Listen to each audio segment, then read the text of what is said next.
Hello friends, welcome to Sara's Kitchen.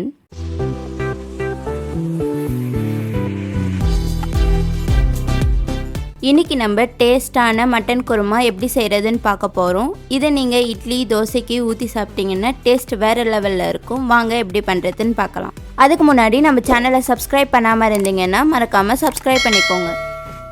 First mutton kurma பண்ணுறதுக்கு குக்கரில் 3 spoon எண்ணெய் ஊற்றிக்கோங்க.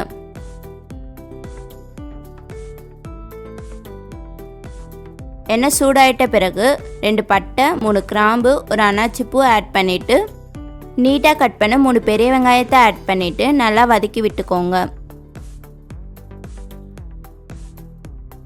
வெங்காயம் நல்லா பொன்னிறமாக வதங்கின பிறகு 1 ஸ்பூன் இஞ்சி பூண்டு பேஸ்ட், கொஞ்சம் கருவேப்பிலை ஆட் பண்ணிவிட்டு சின்னதாக கட் பண்ண 2 தக்காளியை ஆட் பண்ணி நல்லா வதக்கி விட்டுக்கோங்க.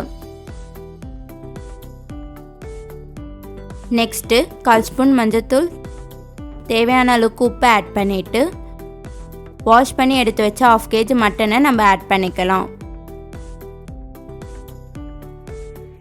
எண்ணெயிலே ஒரு 5 minutes மட்டனை நல்லா வதக்கி விடுங்க. நெக்ஸ்ட்டு 2 ஸ்பூன் மிளகாய்த்தூள், 1 ஸ்பூன் கரம் மசாலா ஆட் பண்ணிவிட்டு மசாலா எல்லாம் மட்டனில் இறங்குற மாதிரி நல்லா மிக்ஸ் பண்ணி விட்டுக்கோங்க. குருமாவுக்கு தேவையான அளவுக்கு தண்ணி ஆட் பண்ணிவிட்டு மூடி போட்டு 5 to 6 விசில் விட்டு எடுத்துக்கோங்க. விசில் வரத்துக்குள்ளே நம்ம பேஸ்ட் ரெடி பண்ணிக்கலாம். அதுக்கு மிக்ஸி ஜாரில் கொஞ்சம் தேங்காய், 10 முந்திரி, கொஞ்சம் பொட்டுக்கடலை, 1 ஸ்பூன் சோம்பு ஆட் பண்ணிவிட்டு நல்லா ஃபைன் பேஸ்ட்டாக அரைச்சி எடுத்துக்கோங்க. 6 விசில் வந்துட்ட பிறகு மூடி ஓப்பன் பண்ணிவிட்டு நம்ம அரைச்சி வச்ச பேஸ்ட்டை இப்போ ஆட் பண்ணிக்கலாம். எல்லாத்தையும் ஒரு வாட்டி நல்லா மிக்ஸ் பண்ணிவிட்டு 5 to 10 minutes நல்லா கொதிக்க விட்டு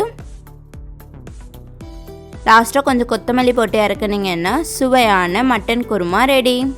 இதை உங்கள் வீட்டில் ட்ரை பண்ணிவிட்டு எப்படி இருக்குன்னு கமெண்ட்டில் சொல்லுங்கள். இந்த வீடியோ உங்களுக்கு பிடிச்சிருந்தா லைக் பண்ணிவிட்டு உங்கள் ஃப்ரெண்ட்ஸ் அண்ட் ஃபேமிலிக்கு ஷேர் பண்ணுங்கள். இன்னும் நம்ம சேனலை சப்ஸ்கிரைப் பண்ணாமல் பார்த்துட்டு இருக்கோங்க, மறக்காமல் சப்ஸ்கிரைப் பண்ணிக்கோங்க.